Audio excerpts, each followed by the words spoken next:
Welcome back into Daytime Alabama. How young is too young to get your little ones in sports? Now there's a class you can take that can help you determine just that. These are the 2-year-olds in the Playball Alabama program. This is the youngest class. This is where they start out. And with us is Victoria Johnson. And explain what the concept of Playball Alabama is all about. Well, Playball is a concept that was developed 25 years ago, and it was developed in South Africa to incorporate a social, emotional, and physical aspect of working with children. We know that skills cannot be taught in isolation. You can't just take a 3-year-old and teach them tennis forehand, for example. We know at what age a child socially can interact with other children and participate in different skills.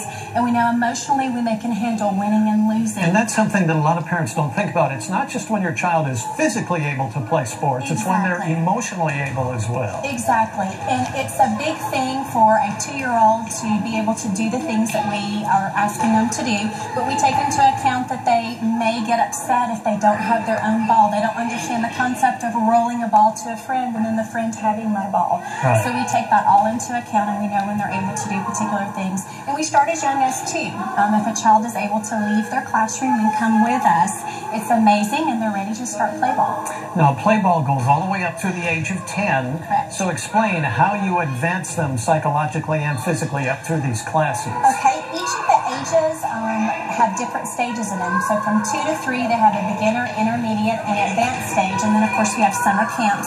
And each age is based upon their birthday or when they are in the classroom. So the 2-year-olds are not grouped with 3 or 4s. The 3-year-olds have their own separate class, as well as 4s and 5s.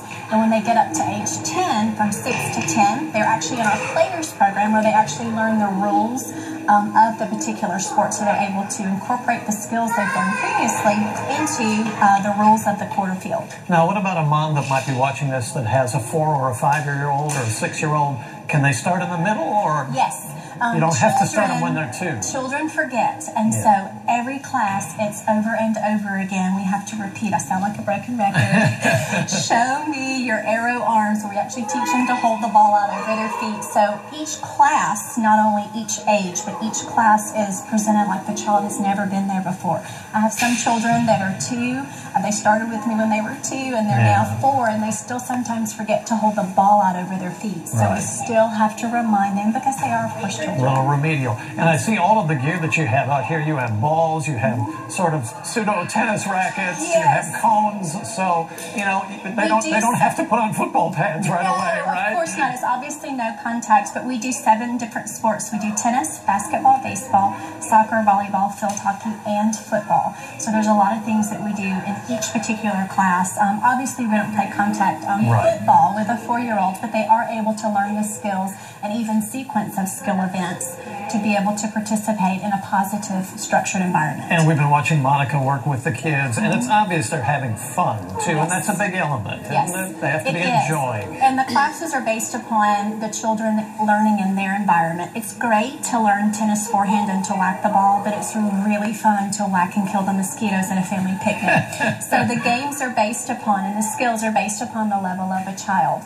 It's fun, but we could really care less if it was tennis or basketball or baseball. But kind of a great non-competitive way to get very non-competitive, very positive. Through sports, we use sports as a means to enrich all aspects of a child's life. And so we're always building up their self-esteem, their confidence, their courage to get up and try in front of their friends. And it takes some courage, especially when you're a 2-year-old, to do some of this stuff. Exactly. Now, if people want more information about Playball Alabama, what's the best place for them to They can check out our website. It's usaplayball.com. All right. Victoria Johnson, thank you so much for introducing us to Playball Alabama.